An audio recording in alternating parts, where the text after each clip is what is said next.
Explain how your Get 'Em High verse ended up on the wrong part of the beat. When we recorded Get 'Em High, I guess it was, 2004? Yeah, it's a while ago.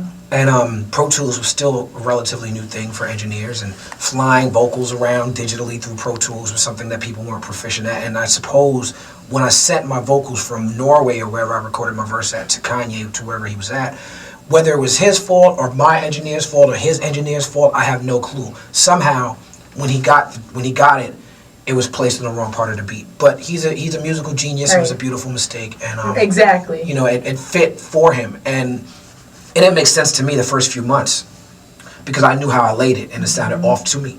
But people liked it, and I had to learn how to appreciate it. Right, because sometimes you hear it in your head, you're like, that's not the way it's supposed to be. So, okay, so speak on like your current projects. What are you working on right now? I'm working on so much it becomes overwhelming at times. What I'm currently working on is I dropped an album called Lost Lyrics, Beautiful B-Sides, which is a collection of songs featuring Kanye and Common and Killer Mike and Yasin Bey and people that I've worked with throughout the years, but a lot of stuff that's been on mixtapes or been, available, flowing on the interwebs, but never been available for sale. So I compiled a bunch of those type of songs and put it out as a compilation, volume 1. You can get it exclusively at my website, QualiClub.com. At Quali Club, we don't just have that. We have my last few albums, Gutter Rainbows, Prisoner of Conscience, Gravitas. We also sell books. We also sell other artists from Javoti Media, NICO Is. QualiClub.com is really a store. But beyond that, I'm focused on, Indie 500, which is a collaborative project that I'm doing with Ninth Wonder. It's an album. Really nice.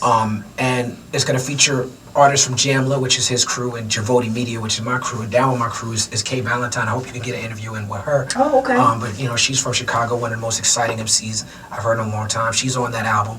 I'm focused a lot on K'Valentine and NICO Is and the other artists that are down with Javoti. Okay. What's going on with like a Black Star reunion? Can we see that? We do several Black Star shows a year. Okay. But I'm not sure if we'll see our new record anytime soon. All right. Are there any plans for our Reflection Eternal reunion? Well, we've done 2 albums, and Hi-Tek is now working on a group called Space Invaders out of Cincinnati. Those guys are also on Javoti Media, so we're working on that. What artists are you listening to now? Like, who do you maybe listen to at home, in the car, anybody? K'Valentine. Yeah. NICO Is, the artists that I work with. That's what we on right now.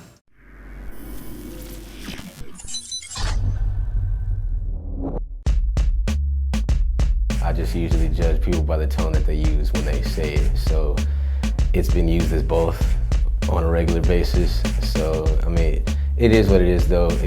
Listen, I think they need this. I think it's a few things they need to do. I think Ku Klux Klan members need to not be able to wear hoods no more. We need to see who's behind those motherfucking hoods. When those flags, and I think that the flag, you should still be able to fly it on your personal. Like you can still have it on your cars.